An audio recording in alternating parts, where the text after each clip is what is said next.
मैं डॉक्टर विजय भास्कर हैदराबाद से chairman ethics committee clinical research. आज जो है मैं हड्डी का डॉक्टर हूँ, एमएस ऑर्थोपेडिक्स।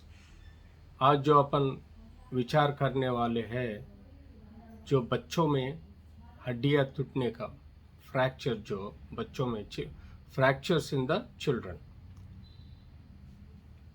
जो बच्चों में हड्डियाँ बहुत नाजुक और उसके साथ जैसा कि वो ग्रीन स्टिक जैसा फ्लेक्सिबल भी रहता है।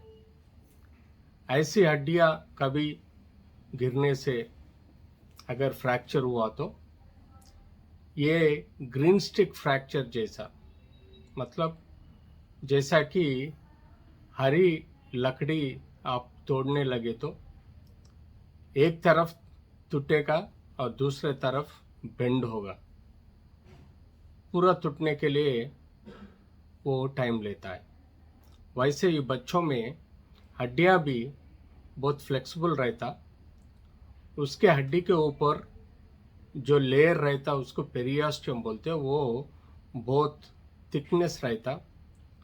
जब भी हड्डी अगर मार लगे तो वो एक तरफ हड्डी टूट के दूसरे तरफ हड्डी बेंड होके रहता है। इसको अपन बच्चों में ग्रीन स्टिक फ्रैक्चर बोलते हैं। सबसे ज़्यादा बच्चों में जब भी अगर नीचे गिर गए तो ऐसे फ्रैक्चर जो उसको ट्रीट करना आसान है, मगर उसको सर्जरी करना नहीं तो पट्टी डाल के ठीक करना, इस हिसाब से अपन सोचना जरूरी है। कई बच्चों में अगर मार जोर से लगी तो दोनों तरफ टूटने का चांसेस रहता और उसके साथ हड्डी सरक जाता है। इसको डिस्प्लेस्ड फ्रैक्चर बोलते हैं। बच्चों में हड्डियां इतना मजबूत रहता है कि अपने आप कैसे भी रहो, अगर वैसे ही छोड़ दिया तो जुड़ने का चांसेस है। क्योंकि जो हड्डी के सराउंडिंग्स जो पेरियास्टियम रहता वो मोटा रहता और उसमें हड्डियों का कणों को पैदा करने के लिए जो खून का धब्बा रहता वो धब्बा से हड्डी गठ बनने का चांसेस रहता। इसके वजह से बच्चों में हड्डियां 2-3 हफ्ते के अंदर जुड़ने लग जाता है। वो कैसे भी रहो, अगर टेढ़ा भी रहो और सीधा भी रहो, हड्डे जुड़ने लग जाता है। मगर हम एक क्वालिफाइड ऑर्थोपेडिक सर्जन क्या करना है, कैसे करना है, फ्रैक्चर से हिसाब से देखना पड़ेगा।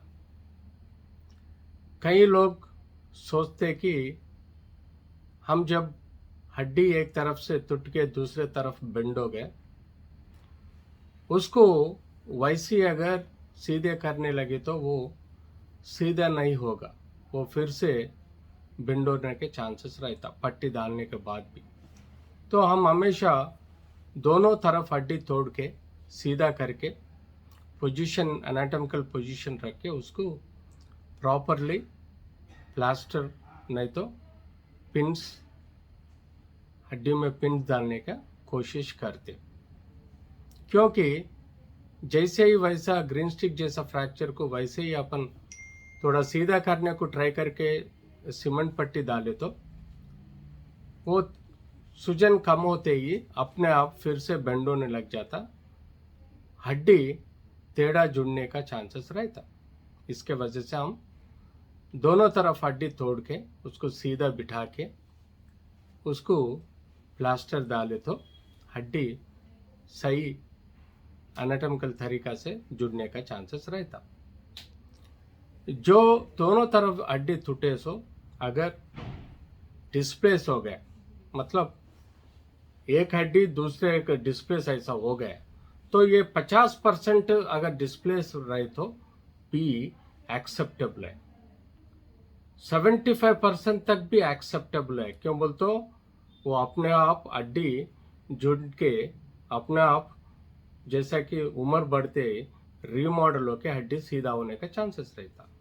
मगर जब हड्डी बहुत दूर चले गए, उसको ज़रूरी है सीधा रखने का, और उसमें कुछ स्टेबलाइजेशन रॉड नहीं तो स्क्रू नहीं तो कुछ ना कुछ सही प्रॉपरली रख के प्लास्टर डालने का आवश्यक है।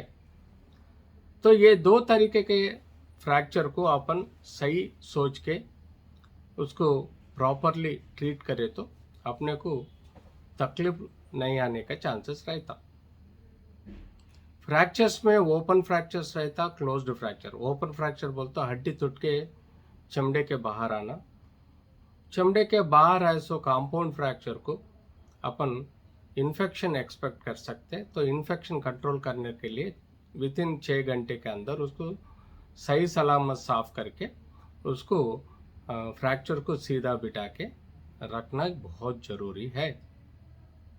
तो सिंपल फ्रैक्चर कंपाउंड फ्रैक्चर दोनों को प्रॉपरली मैनेज करो तो बच्चे में हड्डियां बिल्कुल अच्छा जुड़ने का चांसेस रहता।